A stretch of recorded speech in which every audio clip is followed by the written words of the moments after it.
that have triggered them, started them, or you can see where it's come from.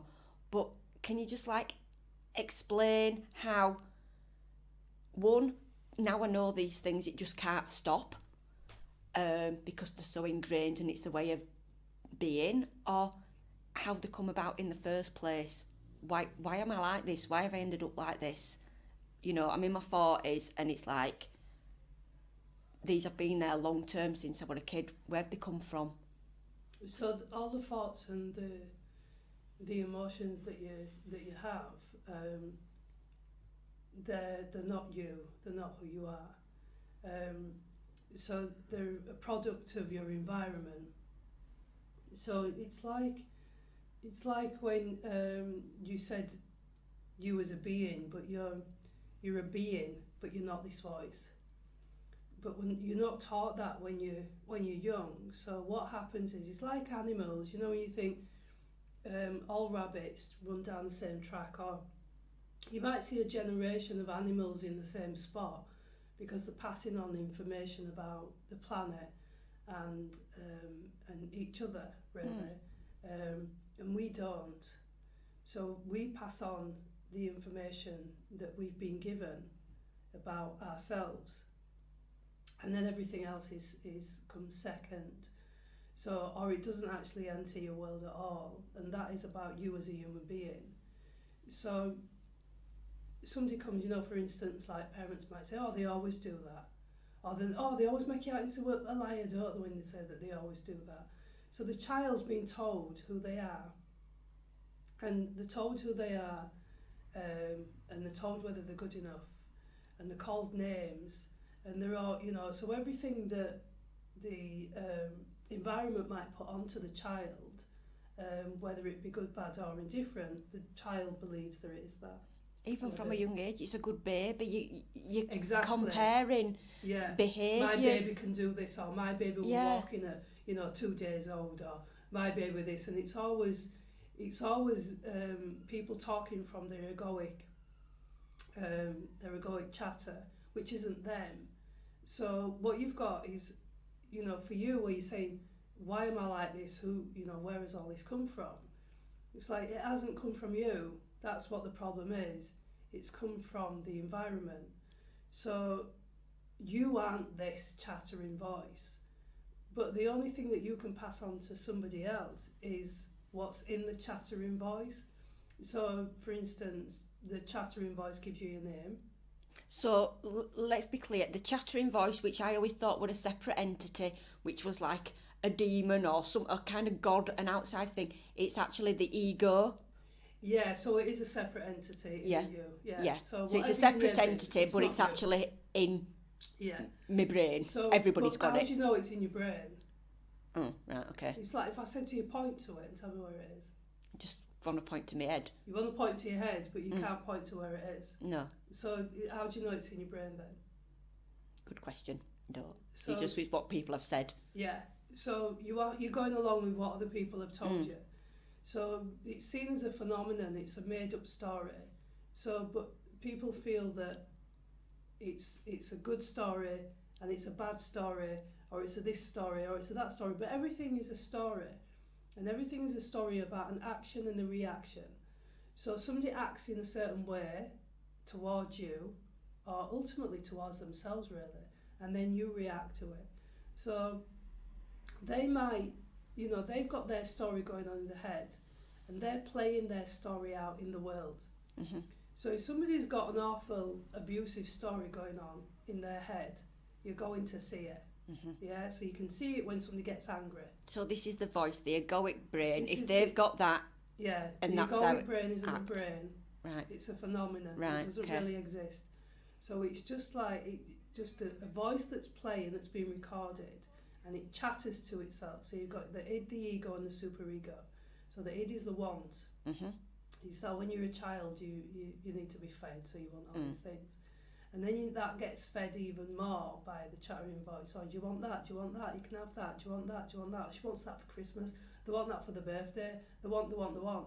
But the child doesn't know anything that it wants. You introduce all of it to the child. Oh, they always like them. They've always loved them. Well, they didn't know about them until you introduced them to them in the first place. Yeah. And so then after that you get the mediator, the ego, which is called the ego. So it mediates between the outside world and the child's wants.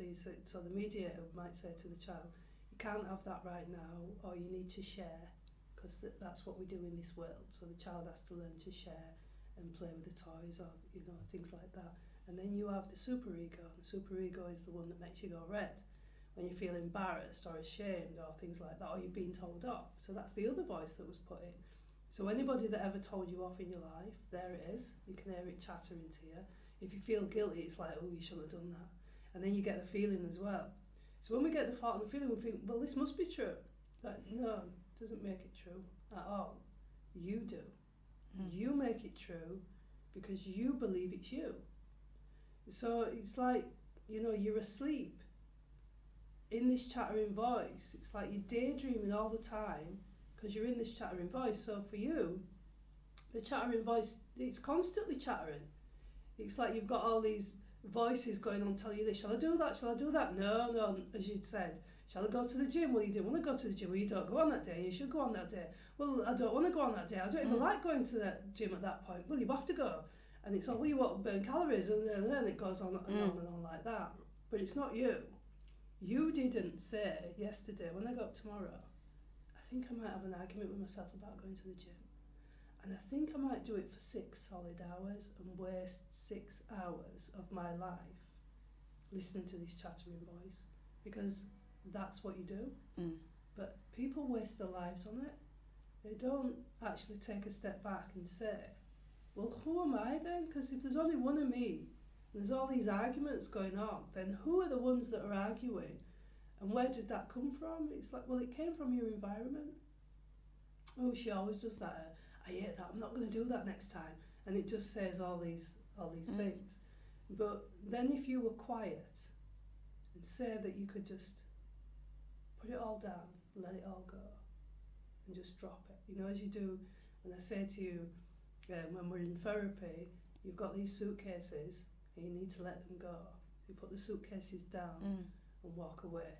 Because everything that's in the suitcases, when you tell me your story, is about what somebody else said or what somebody else did.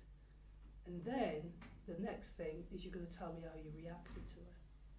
But you're not actually going to tell me about you. Even when you come in and you introduce yourself, it's not you. So in this story that's made up in this made up world, there's all these labels. We have all these labels of that she's a that, or she's a that, or they're a professional, or they're a manager, or they're a supervisor, and they're that. And then they act out the roles, but they don't. They act out their ego. And nobody on the planet is better than any other person on the planet. It's just that they tell themselves that story. And it becomes true to them if other people believe it. So it doesn't matter who you are. We're all a species of human being. But the human being has minimised itself down into a tiny little box of a story. And the tiny little box is, I must, I should, I have to, I've got to. And as an adult, you don't have to do any of those. But human beings decided, and it's their decision, it's our decision whether we're good, we're bad, we're cruel, we're abusive, where we owe people a prisoner, or we simply say that the world owes me something. I'm so superior that you owe me. You need to do that for me. You need to make me feel happy. And it's all a story that everybody's running on. So that's what the daydream is that everybody has a different story. And you say, oh, the world's just like that. The world, it's like, no, the world isn't. Your ego is. It's all in our head. The world isn't a cruel place. The world is a beautiful place. But it's the world in here that causes the problem. Because the world out there was programmed and you believe it's you. Does that make sense? It does. And it's like, so you're a product of your experiences and your surroundings and stuff. No, you're a reaction. A reaction. Yeah, you're not a product of them because you're none of it. Yeah. You're not. You're just reacting to the world around you. Yeah, but your ego's reacting to the world around you. Because if you think, well, what is reacting then? Who is it inside of you that's reacting to that? Well, it's your ego that's reacting to that. Mm. But then if you take a step back further than that, and you dropped it, and I said to you, drop all of it. So if you were just to drop all of it now and come to stillness and nothing, and just feel stillness and nothing without a voice. So you can hear the voice, but you're just going to say, I'll leave it all on the floor. Then who are you? Nothing. There you go. You're no trouble. Mm. You're just peace. There's no trouble. There's no anxiety.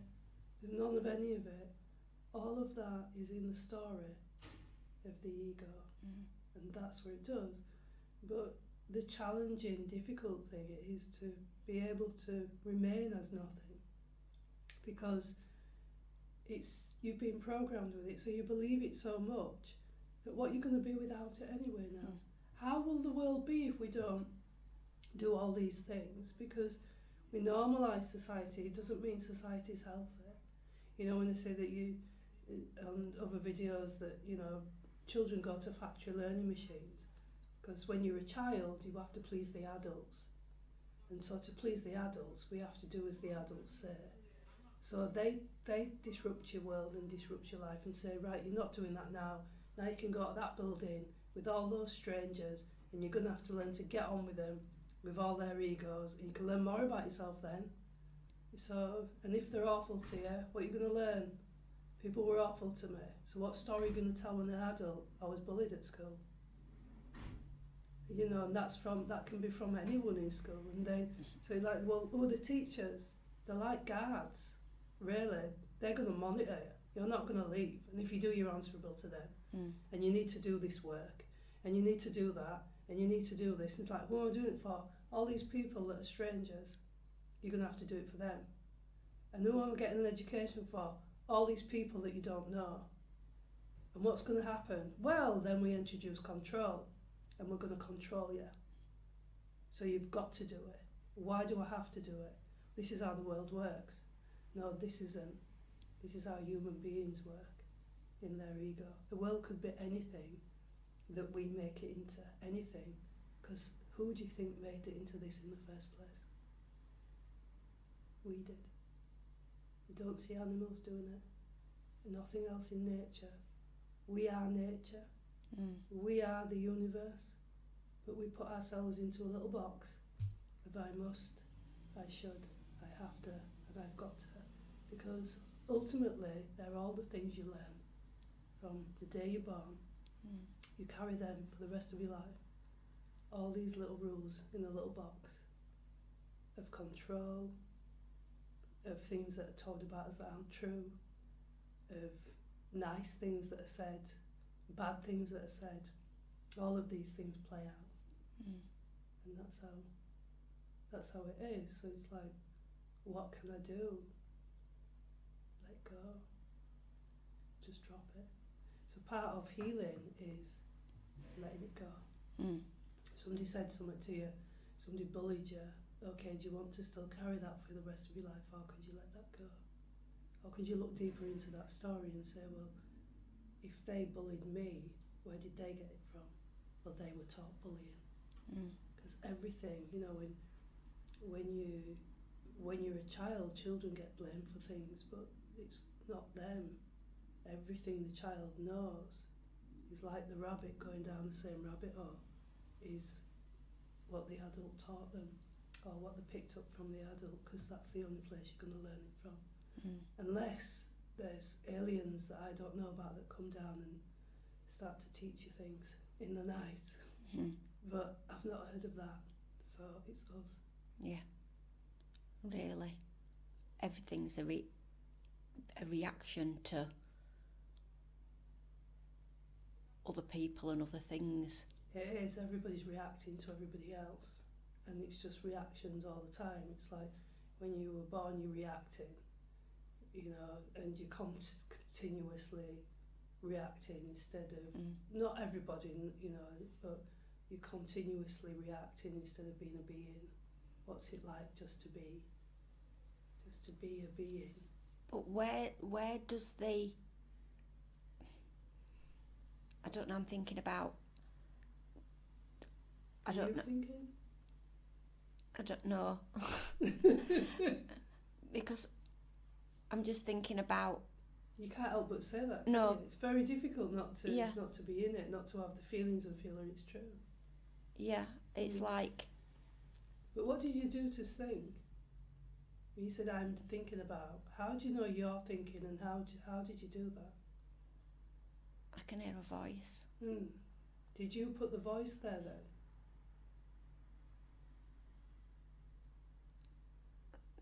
I don't know, it just came.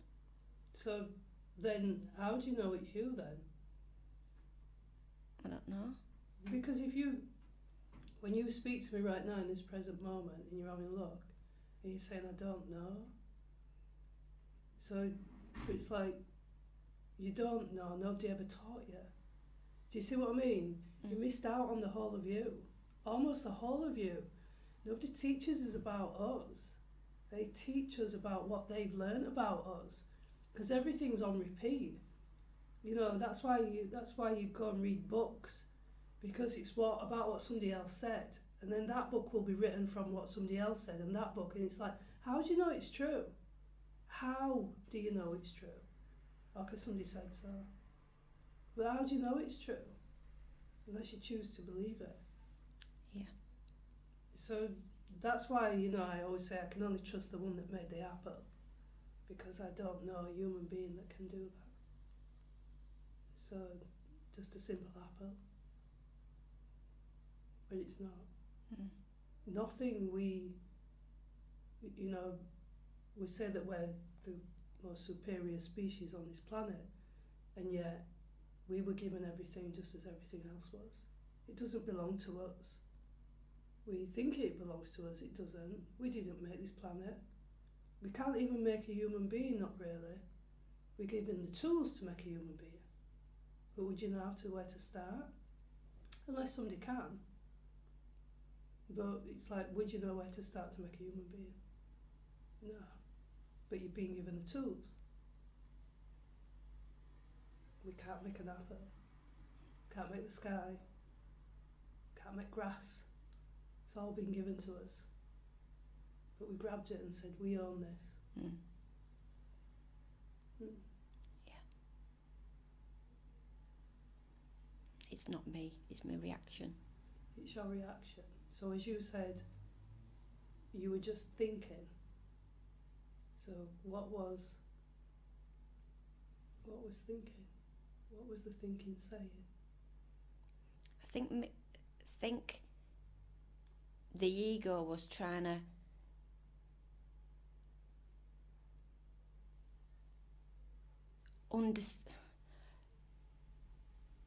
either try and justify why. I'm not too sure how to put it, but what we're thinking in my head is like, if people are in reaction to what's happened to them, then people who have hurt me, that's their reaction to something that's happened to them. Therefore, does that make it excusable that they're just a reaction, or is it they've still done wrong? It's not excusable, your reactions. I think in my head, whatever's talking in my head is saying, is it right or wrong that I shouldn't like the person who abused me because I don't like them and I don't want to like them? But then I'm thinking, well, are they like that for a reason? Well, then I should show some compassion and understanding, but I don't want to. But that's the only people that take away our free will is other human beings. We're all born autonomous human beings, and we all have free will, but other human beings take it away. We name good, bad and indifferent, but ultimately you feel the way that your ego chooses to feel, and you're the observer to it, because you don't feel like that. but you've just not experienced the real you. So because you've not experienced the real you, it can be an hard concept to get your head around, is that, you know, it's like the real you's being piled up with a load of coats. There's your name, there's this, and there's that, there's maths, there's English, there's that, there's control. You can't go out when you want to. You can't even, I think, you know, you use your human rights. I mean, lots of children don't really have them. There's rights for adults, but not many for children, is there? If you think about, you know, when you're an adult, you can go to the toilet, and some children can't go to the toilet. Or some children are fearful to ask to go to the toilet, so they might wet themselves, or, you know, things like that. So for children, it's very difficult. And people don't often put themselves in the child's perspective and say, what's it like for them? It's very difficult.